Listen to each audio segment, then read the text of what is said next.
Welcome to the Manifesting Millions podcast. I am your host, Rashida McFerren, and today we are talking about the top 3 steps to live your rich auntie life. This topic came about because I have been getting questions pretty consistently since we're about to go through a transition period over the next year and a half to 2 years with my son getting ready to finish up high school, graduate high school, and take the next steps in life to go to college. And so the question I've been getting is, well, Rashida, what you gonna do? It's so funny as I sit back and think about the initial plan that I made when my son was probably 1 or 2 years old, when we were living in Charlotte. Let me just tell you, I am a Virgo. And if you know anything about being around an evolved Virgo, we are perfectionists to a fault, sometimes to a strength though, because it comes in handy. And that, like, I put our lives like mapped out onto an Excel spreadsheet when he was like really little. And while it hasn't gone directly to plan to a T, we're pretty much on track based on that timeline I put together. I always said that I would take a year off from working, being corporate Rashida, business Rashida, and that I would go travel the world and just figure out life from there for maybe a year or two, depending on how life is at the time. But what I'm realizing now is that I made those plans at the end of like probably in 2009. We moved to Charlotte in 2008, and I started the next phase of my banking career, which is when I got hired with Wells Fargo, working for a top 5 bank in my late 20s. And back then, my social circle was very much heavily grounded in being a part of the Air Force. All of my friends are now either retired or they've separated for the Air Force and gone into the civilian world. The thing that I wanted back then was to be able to travel like all my friends were, but I couldn't because I had a 1 year old at home. And when you have a new baby, now is not the time to trek off and go travel the world. And so one of the things that I literally just had to eat humble pie on was watching like all my 20 something friends trek the world. And while we got to go to some locations that were not necessarily in the US, I don't feel like I got the opportunity to just like be a wanderer and go out there and explore and be nomadic. And so I always said that once my son finished school, that was going to be one of the first things I did.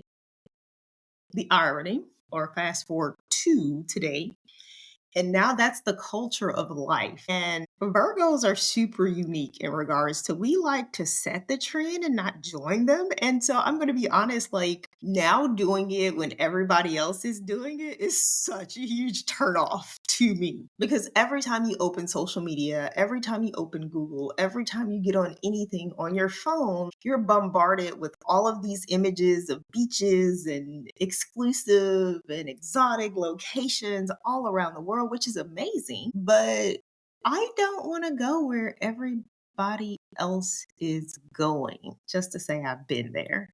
Now, do I want to visit? Absolutely. But the reason I wanted to do it then was that it was something exclusive. Back then, everybody didn't get the opportunity to travel like necessarily you would when you were in the military. And now it's just become a common thing because that's the culture we live in. People are digital nomads, rethinking how I'm going to approach it.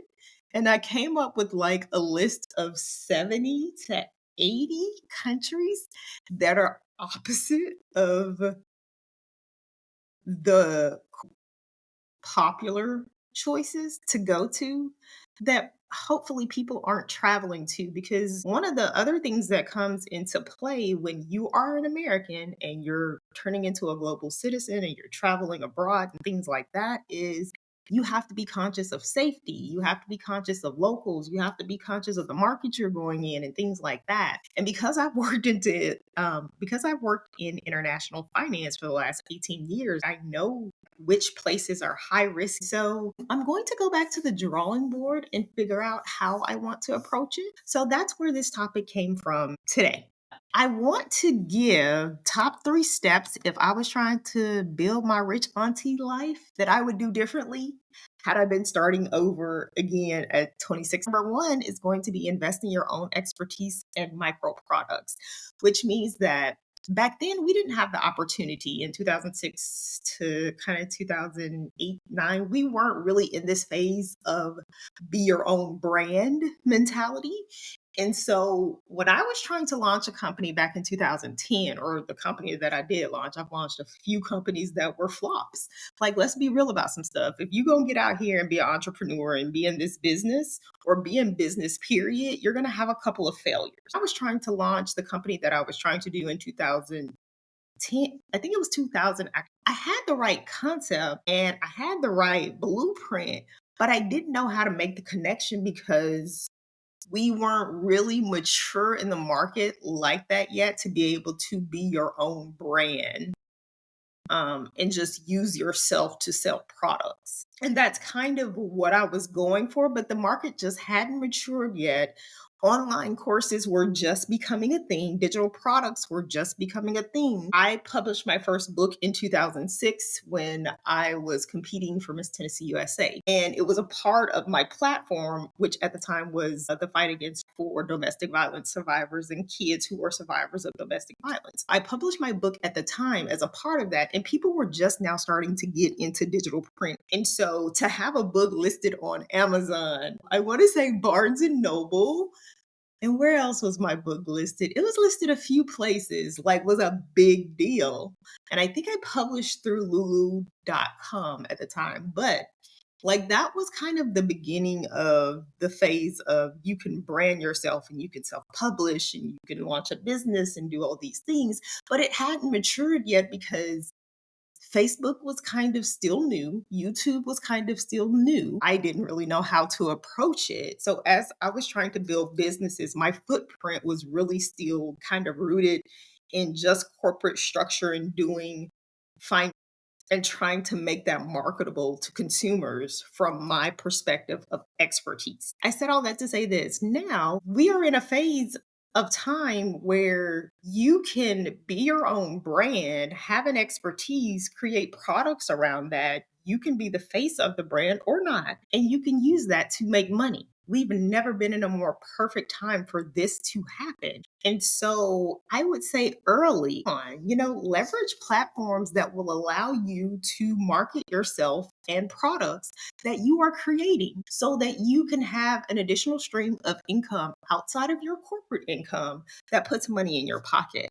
And so that can become a really good thing. And one thing I am considering, I have been an avid journal writer since I was like, and I thought about this last year. I was like, why have I never created my own journal? Yeah, I'm always going and buying them. Why don't you create your own, Rashida? And so that is definitely on the list, or create a few products just to add to the product line. Because what you want to do is create products that you can take to market to sell to see what eventually hits so that that can become your bestseller.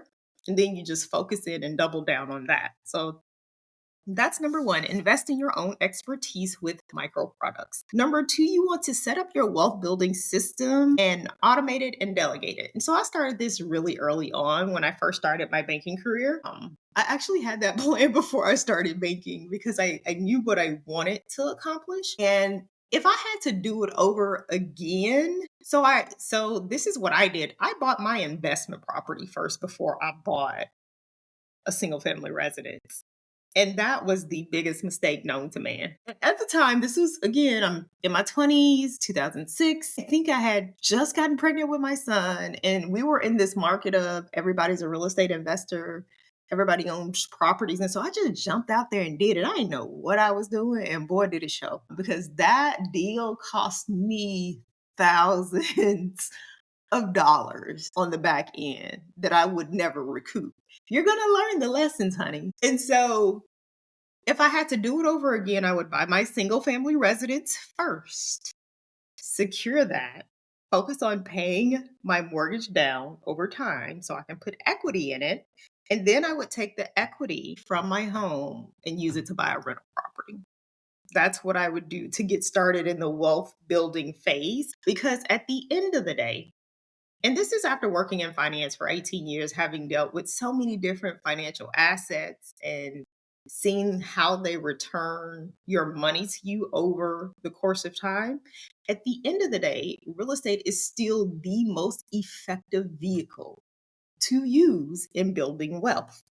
Yes, we have the investment markets. Yes, we have the stock market, which I don't necessarily invest in directly. I'm not a fan of just investing in individual stocks. I think that is a quick way to lose your money, to be honest with you. And I've got some lessons from over the years. I think it's up to you, but the quickest way to get started in reference to starting that wealth is securing your single family residence and then building from there. And you'll hear people say all these things. Yeah, don't do that. You're wasting your money and this. And yeah, go buy the investment property, turn it into a duplex or a fourplex. And here's the reality: most basic Americans that are middle class don't know anything about taking a single family residence and turning into a fourplex. And so when you're out online listening to all these people tell you to do all these things with unsolicited advice, and if you don't know how to do it, at the end of the day, 9 times out of 10, you're going to lose money because you don't know what you're doing. Again, I started real estate in 2004. Technically, last year that made 20 years. I know what to do in a real estate transaction. I know how to flip a real estate transaction in order to make money. I know where to buy it. I know where to find things. I know how to negotiate with professionals in order to get certain things done. I know how to do that. And especially as a realtor, I was talking to my client last night. And I'm so excited because he's getting ready to close on his home. And this has been a work in progress for us. And the development he ended up picking was, when I found it, I was like, this is a diamond in the rough. The hardest part about being in this real estate deal may be waiting out the concept of getting to the finish line in order for the community to develop. But once it develops, this is going to be one of the hottest commodities in the area. And as we were pulling up the stuff, I was like, bro, I'm so excited for you. Number one, because I'm the baddest. Absolutely. You're welcome, by the way. And number two, by the end of the year, based on the way the real estate market will go this year, he will already be $100,000 in equity. But I'm good at what I do is because I've been doing this for 20 years. So if you are a newbie and you're trying to figure out how to build wealth systems, how to automate them, how to delegate them, start with the basics first. Buy a house, go through the process, figure out how that works, become a homeowner, be responsible for everything that comes with you being a homeowner. Then figure out, once you feel like you have solid footing there, then you step out into something else. But don't let the hype of social media fool you, because it will have you out here in these streets looking real crazy and being real broke. Okay? Real talk. So that is number two: set up your wealth foundation systems, automate and delegate. And number three, build and leverage relationships with power players. In regards to building relationships, yeah, your girl is always building relationships. But because my career has been so corporate focused in finance for the last 18 years, my relationships have been primarily within the corporate business world, with the exception of when I was doing deals that would allow me to step outside those parameters, right? And so you always want to be building I call it your net worth, because your net worth grows in proximity to the people that you hang around and the people that you exchange ideas and relationships and things like that with. And so I will say, over the past 4 years since I launched my real estate business here in Texas, I have gotten better at networking in that aspect of it. It was so different when I stepped into the Texas real estate world, because it's just a different vibe. People don't work the same as in corporate. It's a little more laid back. Deadlines ain't necessarily deadlines. I've slowly started to build up my roster in reference to meeting professionals, financiers, people who were the mortgage loan officers, the lenders, the bankers, the things like that in that realm of it. It's been a different experience, and it's just going to take time to build up your net worth in reference to that area, but I would say to you to always place yourself in positions, whether you're in corporate or whether you're in personal phases of your life and you're socializing, always place yourself in positions in rooms that are going to elevate you to the next level or at least open the door to get you to the next step. That helps a whole lot.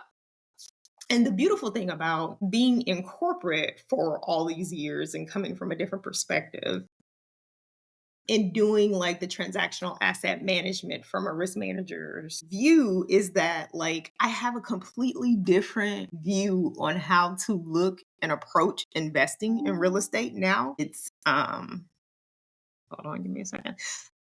Because I now have the financial aspect of it. And it's so funny. When I graduated from college, I just wanted to be an investor. I didn't know what type of investor I wanted to be. I just wanted to be an investor. Well, here's the thing, Rashida. In order to be an investor, you need money. Huh. So maybe I'll go work in banking after all. So, like me getting recruited by my second grade principal to work for a bank was an absolute great thing because in order for you to invest in stuff, money is one of the biggest factors in it. Hello. But in my 21-year-old mind, I wasn't thinking about that. I was just like, I just want to say to make sure that you are building your net worth by building your network and making sure that you're meeting valuable people and bringing valuable people into your world who are going to be a part of your life. I believe that's it. Those are my 3 steps to building a rich auntie life. And as always, you can find us on Rashida.ai or RashidaMcFerren.com.